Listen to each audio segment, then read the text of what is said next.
Hello students, very important numerical of chapter electricity, numerical number third. Generally ये MCQs में भी आता है और कभी कभी सोल्व करने के लिए भी आता है, बट इसमें एक डाउट रहता है बच्चों को जिसकी वजह से आंसर गलत हो जाता है, उसको क्लियर करेंगे थोड़ा सा।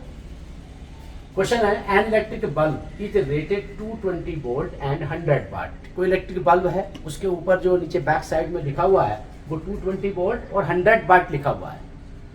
When it is operated on 110 volt, जब ये 110 वोल्ट से ऑपरेटेड किया यानी कि कनेक्ट किया जाता है, the power consumed will be, तो उसकी पावर कितनी कंज्यूम्ड होगी उसके बारे में स्टडी करनी। जनरली हम जानते हैं कि दो फॉर्मूला मेन होते हैं पावर के, एक P equal V square upon R और दूसरा होता है P इक्वल वी आई। लेकिन जो सॉल्यूशन है वो इससे किया है, इससे नहीं किया, क्योंकि इससे आंसर गलत आ रहा। अब इसका रीजन क्या है उसके बारे में हम स्टडी करेंगे। पहले हमने सोल्व किया, we know that P equal V square upon R, ये फॉर्मूला होता है पावर का। तो यहाँ से R की वैल्यू निकाली, R इक्वल हो जाएगा वी स्क्वायर अपॉन P, क्योंकि P इधर चला जाएगा, R इधर चला जाएगा। V की वैल्यू रख दी 220 वोल्ट और P की वैल्यू रख दी 100 वाट। 220 वोल्ट का स्क्वायर है क्योंकि V का स्क्वायर है अपॉन 100 है, हमने लिख लिया।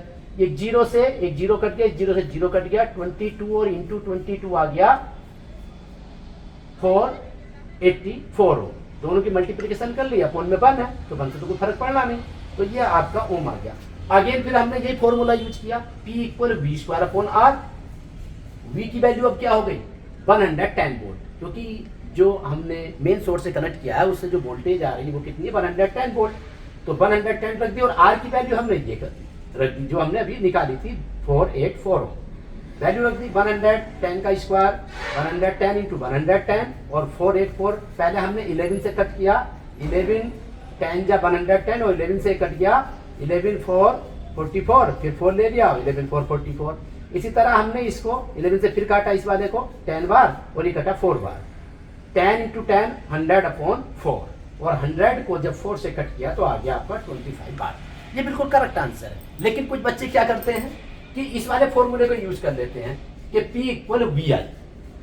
अब P इक्वल वी आई से हमने I की वैल्यू निकाल दी, क्योंकि P और V की वैल्यू हमें गिवन है, तो I इक्वल आ गया P अपॉन V और P की जो वैल्यू है वो कितनी है 100 और V की वैल्यू कितनी है 220 वोल्ट। इससे हमने I की वैल्यू निकाली 5 अपॉन 11। पुनः ये फॉर्मूला यूज किया, P इक्वल वी आई और V की वैल्यू अब कितनी हो गई 110, क्योंकि दूसरी बार जो हमने ऑपरेट किया है वो किससे किया 110 वोल्ट से, और I की वैल्यू आपने ये उठा के यहाँ रख दी 5 अपॉन 11। जब इसको सोल्व किया 11 से 110 कट गया 10 बार और 5 10 या 50, तो आंसर ये रॉन्ग है। तो हमने इस मेथड से क्यों नहीं किया, उसका रीजन क्या है उसके बारे में आप थोड़ा देखते हैं, सुनते हैं, विचार करिए आप। कि जब हमने 220 वोल्ट के बाद बल्ब को 110 वोल्ट से कनेक्ट किया तो आपका करंट चेंज हो जाएगा, करंट आपका कांस्टेंट नहीं रहेगा।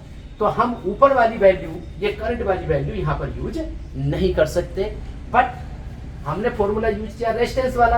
अब आप इसको 220 वोल्ट से कनेक्ट करो या 100 से करो या 500 से करो, रेजिस्टेंस में कोई इफेक्ट नहीं पड़ेगा, क्योंकि रेजिस्टेंस किससे अफेक्टेड होता है मेनली मटेरियल से, तो मटेरियल तो सेम रहेगा।